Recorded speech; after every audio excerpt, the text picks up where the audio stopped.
et je vais vous laisser sur, cette réflexion, cette question que je me pose régulièrement et qui me permet toujours de me diriger, en tout cas dans ce que j'estime être la voie juste pour moi. Aujourd'hui, j'aimerais vous partager une réflexion que j'ai concernant la parentalité et notamment, j'aimerais répondre à une question que beaucoup de parents se posent de pourquoi je dois investir, en moi et notamment dans ma parentalité. Pourquoi je dois encore prendre du temps pour moi, de l'énergie pour moi? Pourquoi je dois faire tout ce travail-là? Et c'est une excellente question, c'est quelque chose qui vient régulièrement, qui revient régulièrement dans les échanges que j'ai avec les parents et notamment quelque chose qui est sous-jacent. À savoir, mon enfant a un problème, j'ai essayé plein de choses, les psys, les thérapeutes, les énergéticiens, les magnétiseurs, la médecine douce, toutes les approches possibles, les réflexes archaïques, j'en oublie plein, mais ça ne change pas, le problème est toujours présent.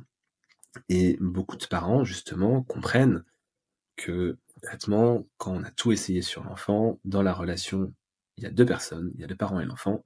Ça veut dire que si le problème n'est pas chez l'enfant, ou si le problème est chez l'enfant et que la solution n'est pas chez l'enfant, ça veut dire que la solution est chez le parent. Donc si la solution est chez le parent, ça veut dire que le problème est aussi chez le parent. Et ça, c'est déjà une première prise de conscience qui est compliquée pour beaucoup d'entre nous, moi le premier, et pour autant, c'est ce qui m'a libéré et qui fait qu'aujourd'hui, la relation avec mes filles est vraiment très bonne et que je suis en mesure de bien comprendre, de bien les comprendre et de bien les aider à grandir. Ce que je voulais vous partager aujourd'hui, c'est vraiment l'idée de la conséquence de ne pas investir sa parentalité. Parce que je suis bien conscient qu'aujourd'hui, nous avons des vies dans lesquelles nous devons faire énormément de choses. Moi, le premier, je suis pas que papa, je travaille également, je dois aussi m'occuper de la maison, d'accord? C'est moi qui m'occupe des tâches ménagères à la maison. Je gère aussi les rendez-vous avec les médecins, donc tout ce qui est suivi de l'enfant, les rendez-vous avec les maîtresses, avec donc les activités également. Alors je ne suis pas seul certes, mais j'ai aussi cette charge mentale-là et pourtant j'ai fait le choix d'investir à la parentalité. Parce qu'en fait, il y a quelque chose qui m'est apparu comme très clair et je veux être sûr que vous ayez également cette information. Je ne dis pas que vous devez faire la même chose que moi, mais je veux que vous compreniez les conséquences de votre inaction parentale.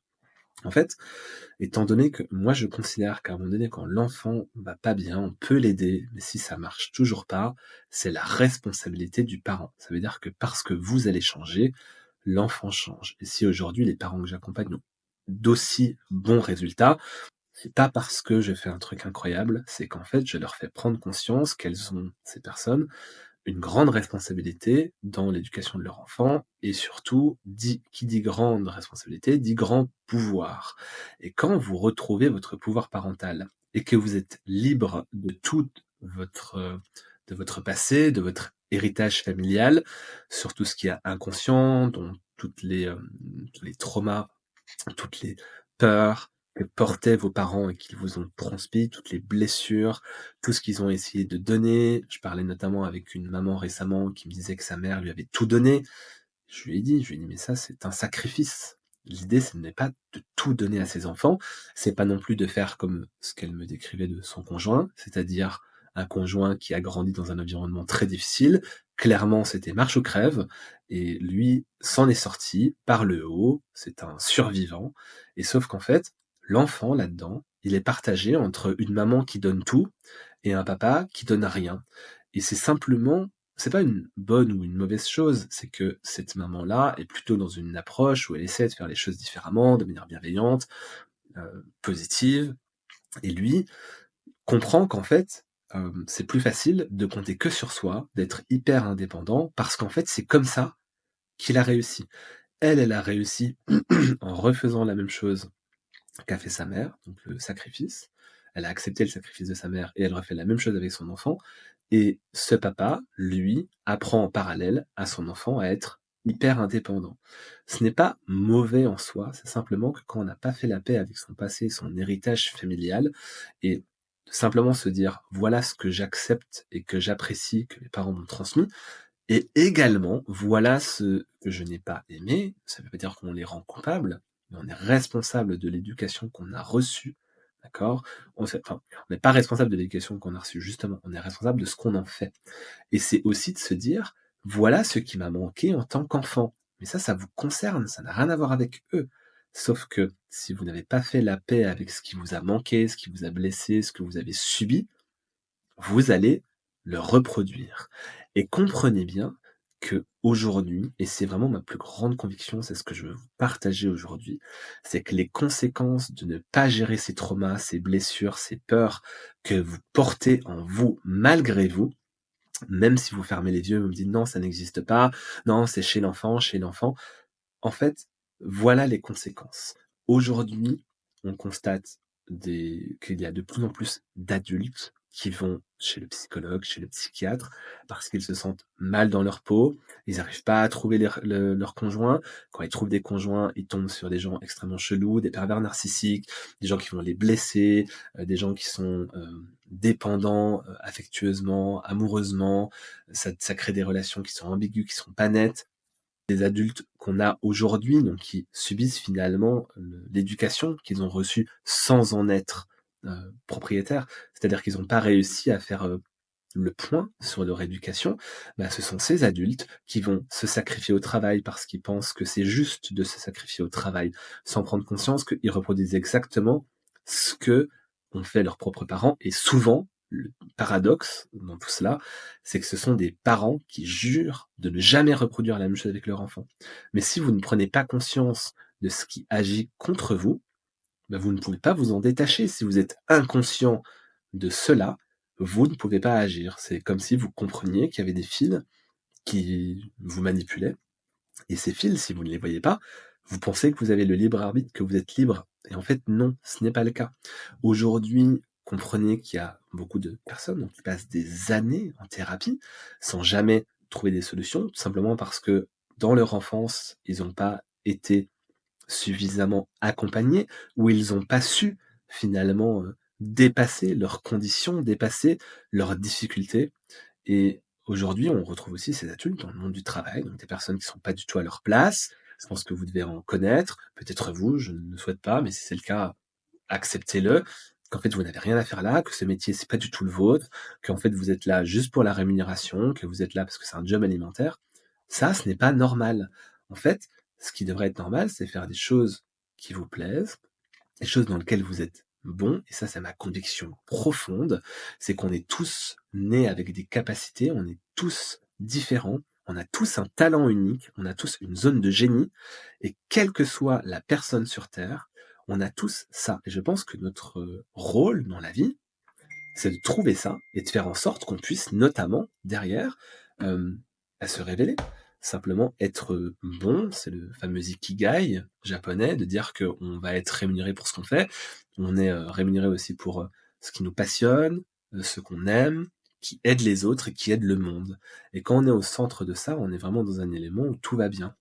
Et notre idée, je pense, en tant que parents, c'est d'accompagner nos enfants à faire la même chose. Donc pas se comparer par rapport aux autres, mais simplement se comparer par rapport à soi-même et aller trouver notre unicité, notre style, notre patte, notre marque, notre griffe, enfin, peu importe le mot que vous allez mettre derrière ça.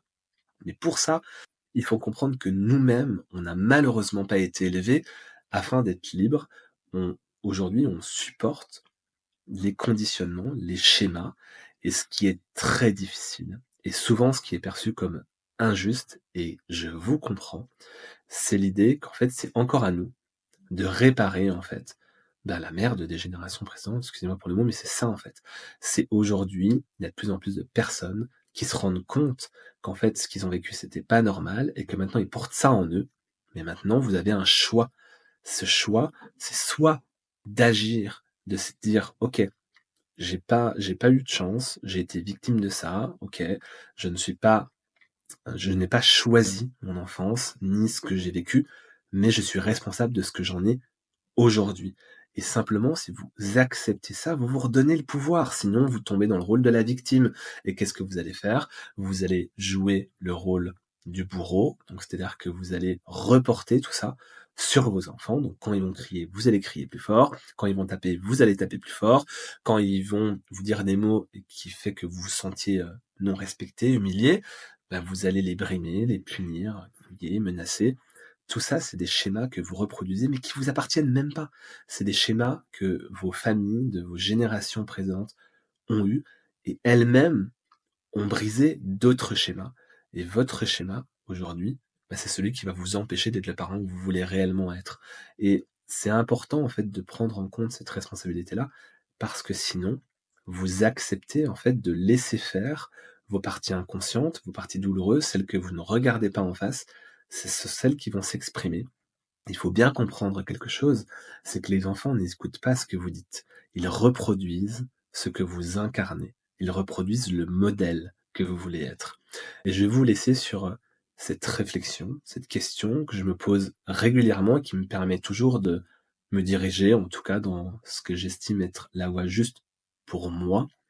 Est-ce que vous seriez fier de votre enfant s'il démontrait exactement et 100% des comportements que vous avez aujourd'hui? Si la réponse est non, ça veut dire que c'est à vous de changer pour que simplement votre enfant puisse modéliser, imiter, recopier vos comportements.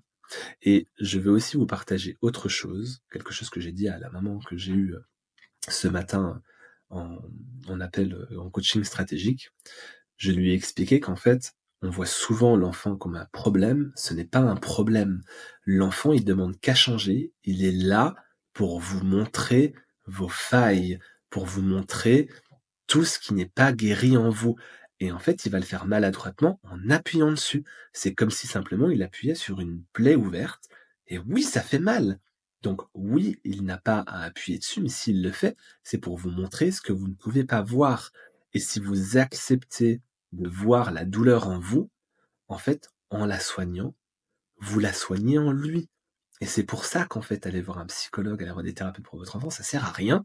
Parce que si vous avez une douleur qui est vivante chez vous, quelque chose de très prégnant, si vous ne la travaillez pas, vous allez la retransmettre à vos enfants. C'est ça la responsabilité.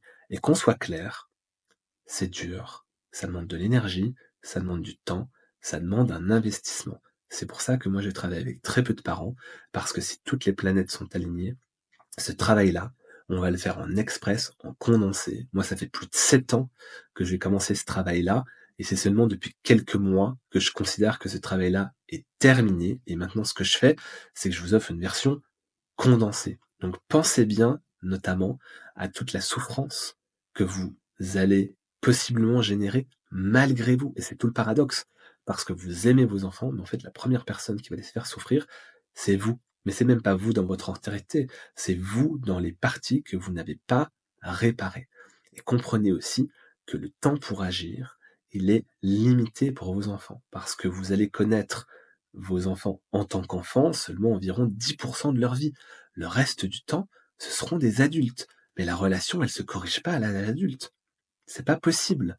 C'est très très long, ça demande énormément de souffrance, énormément de temps, et là, vous allez perdre mais 10 000 fois plus d'énergie, de temps, alors qu'en fait, tout était là depuis le début, sous vos yeux. Vous n'aviez plus qu'à agir. Maintenant, si vous ne savez pas comment faire, moi je propose régulièrement des vidéos, je vous envoie des mails. Vous pouvez aussi réserver un coaching stratégique avec moi si vous sentez que c'est juste. Et encore une fois, ça n'engage en rien, ça vous permet d'y voir plus clair. Et si c'est le bon timing pour tout le monde, alors on y va. Et vous allez vous retrouver avec la parentalité que vous n'osez peut-être même pas rêver, parce que oui, c'est possible. Simplement, il faut être prêt à s'investir, prêt à investir en soi, prêt à arrêter les sacrifices, prêt à prendre du temps pour soi, prêt à faire vivre toutes ces identités. Vous n'êtes pas que maman ou papa, vous êtes quelqu'un qui travaille, vous avez des amis, vous avez des passions, et oui, vous en avez, même si aujourd'hui ça vous semble tellement loin, et c'est parce que vous donnez vie à toutes ces identités-là, parce que vous acceptez de faire ce travail-là, que votre enfant va vraiment s'en sortir. Voilà, c'est vraiment un message d'espoir. Je vais vraiment vous donner envie de prendre soin de vous, et que ce soit avec moi ou non, peu importe, faites ce travail, parce que ce que vous décidez d'arrêter chez vous, ça s'arrêtera avec vous, et ça ne se reproduira plus jamais chez votre enfant. À bientôt.